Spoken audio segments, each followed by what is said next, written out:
Hey everybody, thanks for checking out part 6 of my Do It series. I want to show you all one of my all-time favorite molds from Do It. This mold design is very versatile. You can do a lot of different stuff with this mold design by just simply being creative and using a little bit of mold modification to create a whole pile of different baits for different scenarios. I've got a bunch of different baits laid out that I use in my tournament fishing, in my fun fishing, just to try to be more efficient and produce a bait that sometimes are not readily available. Let's say a major tour event gets one utilizing some crazy off-the-wall bait. You can honestly stay a little bit ahead of the curve as far as the industry goes by taking matters in your own hands and being able to produce these baits utilizing a mold. Whenever we talk about doing that, like I said, it kind of involves a little bit of mold modification, and I'm going to get into some more of that later in these Do It series by giving you guys a breakdown on mold modification. But to start with, I'd like to show you a bunch of different possibilities that you can make yourself utilizing a certain Do It mold. And that mold is the Do It Poison Tail mold. I've actually got 5 of them here. They're all the same head design. We have 3 different molds here. I have some that are very heavily modified, so I have duplicates of 2 of them. And the 3 molds that I have on my wall at all times, and I use them all the time, are the Poison Tail Jig. I have 2 of them in the, let's see, 1/2 ounce, 3/4, and 1 ounce size. So that's one mold I have duplicates of. Just for utilizing for different stuff, I had to modify them pretty heavily, so I needed to have a duplicate. And then I also have the lighter Poison Tail Jig, and that's 1/8 ounce, 1/4, and 3/8 ounce cavities in that mold. And I actually have some big plans for that I'm going to show you guys later. For a really cool chatterbait, I'm going to actually do an in-depth video on how I go about modifying the mold to make a chatterbait. And I'm going to actually do that with this mold. I haven't got a chance to do it yet, so stay tuned for that. And then I have 2 of the Poison Swingtail molds. That is an awesome mold for baits where you don't need a weed guard. It ranges in 1/8 ounce all the way up to a 1 ounce, so there's a lot of cool stuff you can do utilizing that mold. You don't have to modify the weed guard slot out of that bait, so it's an awesome mold. I actually have 2 of those, and that's what I want to do here is after introducing those molds is to show you all the different baits that I make and scenarios that I use these baits in utilizing that poison tail design. The head design on that bait is awesome. If you need any kind of bait fish profile lead head, it's a, awesome shape. It's got a lot of realism to it. It's got gill slots on it. It's got a nice eyeball slot. And it's just got a nice design that looks just like a bait fish. So really cool design. And then for, let's say, jig fishing applications, it has a good head design that comes through cover really well. It's very streamlined. It has a great shape to be able to get that bait down there quick and maintain bottom contact. But like I said, it just looks really real. It's a great design. Like I said, it's my favorite Do It mold. Very versatile. I've got baits ranging from spinnerbaits, chatterbaits, all different kinds of jigs, different lead heads, and I'm going to break that down here and show them to you all. So the reason I got the first Poison Tail mold was actually for making bigger jigs. Here in the Ozarks, we love throwing a 3/4 and even a 1 ounce jig offshore late in the fall. A good 1 ounce jig sometimes is kind of hard to find. There are several different ones out there, and there's more coming all the time. But that's a bait I really like to fine tune with using different hooks. Like I said before, that's a really big reason why we create our own tackle. Let's say if we're trying to use lighter line whenever we're throwing a deeper 1 ounce jig, we might need a lighter hook to be able to get that hook into the fish. You can't get away with using a super heavy hook. And then there's times when the fish are a little bit shallower, but you need a really super fast fall. You're still going to be using heavy line, and that's when maybe you need to put a heavy hook in it. So that's where it's really crucial to be able to kind of put together your own bait at times, and that's where this Poison Tail mold comes into play big time. But the first one out of the series of these 5 molds that I've accumulated over the years was actually the Poison Tail Jig in the 1/2 ounce, 3/4, and 1 ounce, just so I can make a 3/4 and 1 ounce jig. So I'm going to start with the 1 ouncers that I build utilizing these molds and show you guys a little bit of the mold modification that I utilize to be able to bring these baits to life. So whenever you buy the Poison Tail Jig mold, it's drilled out for a 30-degree hook, and with a little bit of modification, you can put like a 60-degree heavy flipping hook in it, and that's something here locally, when the lakes really get high, I'll flip a 3/4 1 ounce jig, and I like just the straight eye, just like this. That's kind of how the mold comes. Very, very light modification, great flipping jig. If you're in a grass fishing situation, that eye style right there, what I would call a flat eye, comes through grass and really heavy cover very well. I honestly think this jig falls more vertically straight down. So if I'm in an application where I need that, where I don't want the jig to drift at all, I'll use that eye style right there. So that's a 1 ouncer with what I would call a straight eye. That's actually a 5/0 hook. Or maybe even, actually, I think that's actually a 6/0. So that's something that's a little bit tough to find on the shelf at times, but that 1 ouncer is a great big flipping jig for grass or even heavy bushes if the lake is super, super high. So another modification that I do is just simply drill out the eye slot a little bit to be able to put a turned eye in there. So this is the hook I'm going to use if I'm fishing offshore. I'm trying to fish 20, 25 foot deep in the fall. And that's actually what this jig is built for right here. So I've actually got a heavy hook in this bait, and that works really, really well fishing in the Ozarks here when the fish get deep, like in September and October. So once again, another reason we build our own baits is it's a lot less painful whenever you are fishing this bait in heavy cover, and you've got a cost-effective element to making our own. So 1 ounce jig with a turned eye for offshore fishing. I could also flip this jig if I wanted to.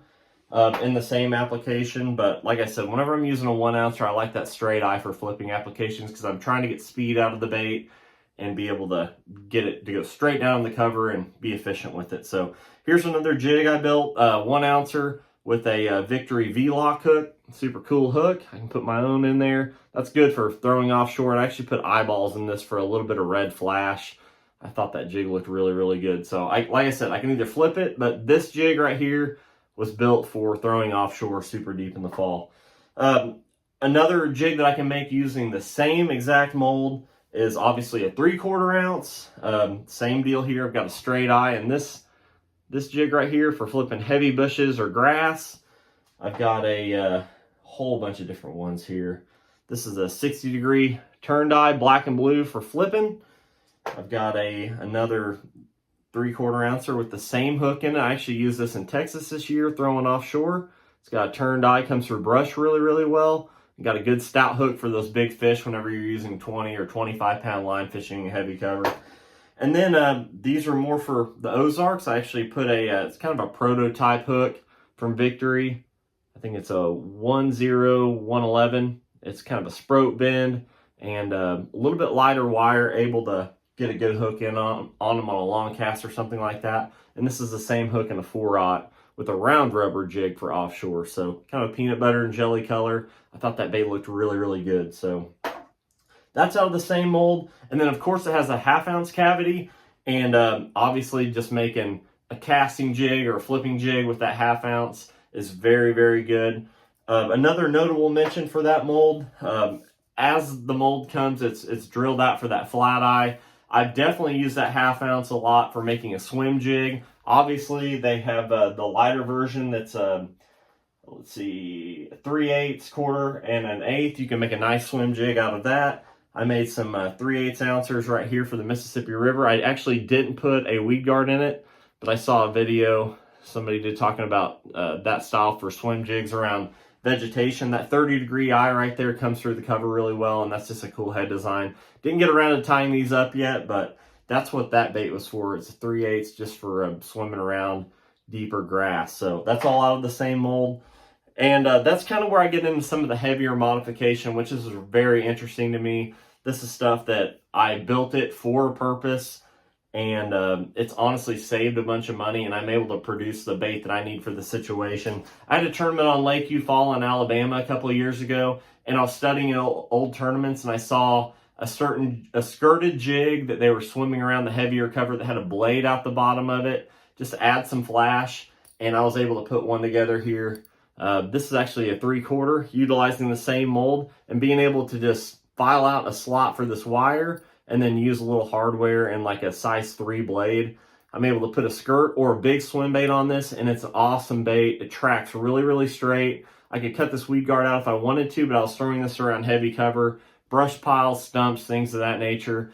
and it came through it really, really well. So that's the hook that's intended for the mold, 30 degree and flat eye, and that's a 6/0 hook. So I was actually probably going to put like a large big bite pro swimmer on it in the biggest size possible, so I want a lot of bite on that hook. I was able to totally customize that bait. I'll definitely be showing you guys how to make this bait at a later date. Whenever it comes to offshore fishing, the larger poison tail jig, just if you'll block off the weed guard, it makes an awesome swim, bigger swim bait hook. I've got a 7/0 in there for like a 6-inch paddle tail style swim bait. And this bait has a really good holder on it you can super glue that bait to it, get a lot of life out of your swim bait. So that poison tail jig is awesome for a big swim bait. And like I said, customizing, utilizing whatever size hook you want. That's a 7/0. You can put a 5/0 in there, but for the sake of the swim bait that I was intending to use offshore was a big 6-inch swim bait, so I needed that huge hook in there, and I was able to bring that bait to life. One of the coolest, most exciting baits to throw offshore is something I saw on an old FLW tournament, and it was a 1-ounce kind of chatterbait style. I've got a Magnum style blade on it. I don't even remember where I got these, but that's a 1-ouncer, and I've got a 7/0 longer shank hook in it. This bait has a lot of thump to it, and it stays down really, really well to be able to throw at those offshore fish. The bait I was using was huge, so I've actually got one rigged up. I've actually caught a bunch of fish on this particular homemade chatterbait, but it's got a big, like 7-inch fluke style bait on it, and that's where you need that big hook. So totally custom deal, and that bait is not coming off once you get it glued onto that collar system that comes on the poison tail jig. So that's another custom deal that I built utilizing that mold. And like I said, I'm going to make a video coming up here, probably the next video, showing you guys how I modified this mold to be able to make a chatterbait out of it. So this is something that I've actually done for years. I've got 4 different chatterbaits I'm going to show you all, and this is what the end product looks like for the 1/2-ounce chatterbaits. This head design is awesome for a chatterbait just because it has a lot of detail. It's got some gills on it, got a nice eyeball slot that protects the eye, so they stay in there really, really well because they're recessed a little bit. And just the overall head shape is absolutely awesome for chatterbait. It still makes good contact on the head, and they track really straight. So there's just a white color one that I made. I took one of my favorite spinnerbait colors, made a nice chatterbait with that. Haven't got to throw on that one yet. Really excited. The coleslaw color in the spinnerbait is awesome around here in the Ozarks, so I made a chatterbait with that color. And then I haven't seen too many June bug colored chatterbaits, so I made one of those as well. So next time I go to Florida, I cannot wait to throw this color. Like I said, that's an awesome reason to be able to get into making your own baits and customize things. It's just to bring crazy colors to life. And maybe this is someone's super secret chatterbait color, but I haven't seen too many of these on the shelf. Got a big, huge golden eye in that bait, and that's all custom stuff with the poison tail mold. One of the most, I guess, reasons for making your own jig heads, things of that nature, is like I said, something that's not easily found online or on the market. And had a tournament on Table Rock. I was fishing with a buddy. The fish were super deep, and I needed like a 1-ounce head to be able to put my minnow on, to be able to live scope with. So I was able to bring one of those to life. As you can see, that's a big old head, but it's still very realistic looking. Got a nice eyeball on it. And I actually modified it to be able to put a spring in there to really hold that minnow on. And like I said, that's a big 1-ounce jig head with I think that's a 2/0 hook. Holds a minnow awesome, and it looks very, very good for the size of that particular jig head being 1 ounce. So that bait gets down there quick, but it was definitely made out of necessity, and that's a huge reason to be able to be adequate with a little bit of mold modification. So same style jig head. That's a 3/8 ouncer with a Victory 10111 hook in a 2/0. Once again, got the spring on there. You get a lot of life out of your minnow baits with it. And then for crappie fishing, I actually, since I made those and they worked out so good, I made a little 1/8 ouncer with like a size 1 hook with a coil, and you can catch a whole limit of crappie on a let's see, big bite 2-inch crappie minnow whenever it's on that coil. So it'll really hold that bait on there. And it's a super lifelike looking little bitty head. So still put some eyeballs on there and it works great. For everybody out there that likes to throw an Alabama rig, sometimes here in the Ozarks we need a super light jig head, like a 1/16 of an ounce, and I'm able to make one of those utilizing the Poison swingtail mold. I use the 1/8 ounce cavity, and then by the time that I cut the bait holder off to be able to modify it for the coil, is the jig head's just a little bit heavier than a 1/16. So like I said, sometimes in the early spring, late winter, the fish are actually super shallow, or they want the Alabama rig crawled super slow, and that's where that 1/16 ounce comes into play. There's several companies that make them now, but 5 years ago they were super hard to find, and that's where I just did a little mold modification. I was able to make my own out of the Poison Tail swing head mold. So I didn't put eyeballs in this one just yet, but I've got a nice keeper on there. Gets a lot of life out of your swim baits. And I've actually got a 3/0 30-degree straight eye hook. So this jig head tracks super straight, even for a 1/16 ounce. Sometimes the tail on your swim bait will completely overpower the jig head being that light. But this design, like I said, I'm totally impressed with it. And it tracks super straight, and it looks very realistic. Here's a larger size. This is actually a 3/16. Once again, it's a 1/4 ounce cavity, but once I take the bait holder out of the equation and replace it with a spring, it comes out to about 3/16. So I got a good solid hook in there, and got an eyeball. It looks very realistic and tracks super straight. I've said it a million times, I love throwing a spinnerbait. There's definitely some tournaments dominated over the course of the last 10 years utilizing a 1 ounce spinnerbait and a single spin. And for the longest time, if you wanted to make that presentation, you had to buy a 1 ounce spinnerbait. Usually it had like double willow blades on it, and you had to modify it yourself by taking those blades off and putting a single Colorado on. The one that I saw used in the Classic was very realistic looking. It was kind of a bait fish head, had a nice eyeball on it to give it some realism. And that Poison Tail mold is awesome for a 1 ounce spinnerbait. This is one that I make, got some nice eyeballs on it, got the gills on it, very realistic looking bait fish shape, and it just flows really well with the skirt. And this spinnerbait, even using like a 6 or 7 size Colorado blade, tracks super straight, and it's super simple to do.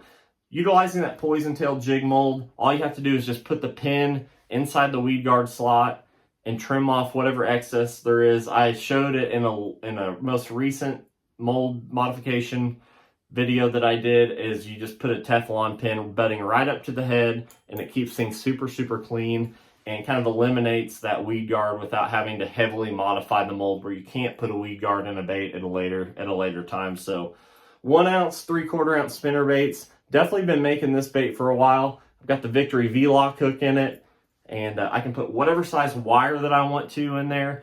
Sometimes you'll find a good 1 ounce spinnerbait design, but it'll have a wire that's just a little bit too light to be able to support that size 5 or 6 Colorado blade. So I put a 40 thousandths wire in there. I buy them straight from Do It, and they are super durable. And once again, obviously I made that myself, and a very easy modification by just taking a file and filing out a channel in that mold to be able to get a wire in there. So I love spinner baits, and that 1 ounce spinner bait's a great way to get bites. But once again, they're kind of hard to find at times. More companies are coming out with some good ones. There are good ones on the market, but if you're into building your own tackle, that's a very simple modification utilizing the Poison Tail jig mold. So another notable mention is, I don't have any made up, but the Poison Swingtail mold is actually built for making kind of a hard head kind of style bait. Do It sells the wire harness that goes in there. You can put whatever hook you want. I haven't made any just yet, but a bait that is on my radar that I'm going to be making is for my big worm in the summertime. I think this head shape is going to be awesome for that. As you can see, and I said it a couple times already, has a very streamlined head.